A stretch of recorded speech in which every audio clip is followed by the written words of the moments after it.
All right. Hey, look at that. We're back and we have one bar. What the hell? Anyway, stopping the camera and we'll keep going. All right. Successful indie author, 5-minute focus, episode 243, Legacy. I'm talking about what are you going to leave behind after you go? Because nobody gets out alive, right? We're all gonna pass away at some point. And what are we doing for our families once we're done? So I'm living my life to the fullest right now. I'm not doing everything I can to sock away money and then leave this big pile of cash to my family because I don't think that serves them the best. My legacy is my backlist. I own all my copyrights. So I will hand over this massive backlist of books, of short stories, many of which have had only limited exposure in the public eye, and all of that creates a possible revenue stream for my family, trying to get my son up to speed on what it looks like in this business.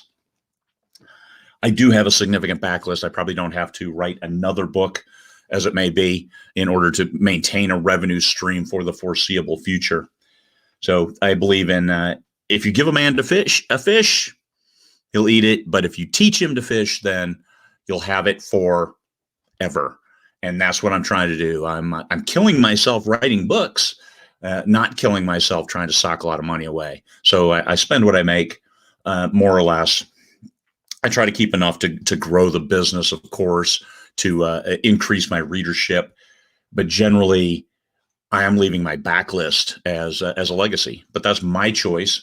Some people, maybe you do want to give your family money, but I look at a lot of lottery winners, and if you get handed this big bucket of cash at one time, generally it gets blown, spent more than you can make. There's no residual income, and all of a sudden it didn't do anybody any favors. So copyrights, I have all my copyrights, I have all my stuff, and that's my legacy.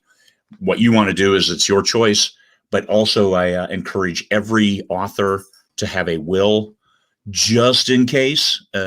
You're still going to go to probate, even with a will, if you have accounts that are specifically in your name only, like my business accounts. Those are in my name. It'll have to go to probate for a judge to say, yes, somebody else can spend this money. And you'll want a literary executor. This is a codicil. I've posted a blank one on 20 books to 50K for people to use and look at and see what you need.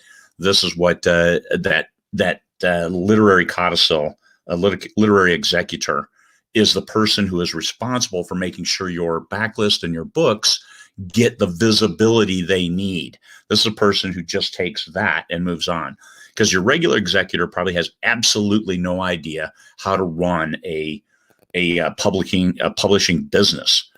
You don't want that. You want somebody that knows what they're doing, because somebody like that might just say, hey, I'm just looking at all this stuff and I'm going to sell it. Oh, hell no.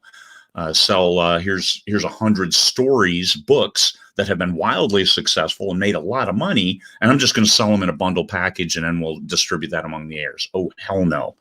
That's not the way to go. And that's when you have a literary executor. You create a trust and a residual income that then delivers monthly, and they have the responsibility then for selling your shit, because that's what they need to do to support your family, because that's what you're doing with it now. So you're just handing the reins to somebody else to sell it, to sell the stories, not the copyrights, and keep that residual income flowing. So that's it. That's how I define my legacy. So leave a quality library, leave books, and even some unfinished books. Those are cool, because you look at some of the big authors, some of the great authors after they passed away. It's like, oh, hey, here's a half-finished manuscript. Cool. And they get somebody to finish it, and then you get it out there, and you never know what could come of those. So I do have a lot of stuff that's in process that I intend to finish, but just in case I don't, hey, there it is. Look at that. That's cool. Something that can be added to the legacy.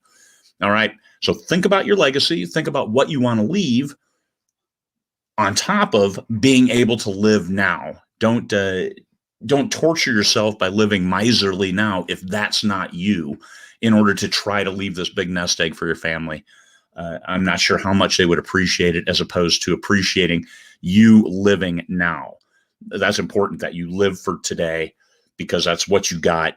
Do your best for your family, but don't be killing yourselves to just sock money away and maybe set your family up for failure as opposed to success. All right, last word. Peace, fellow humans.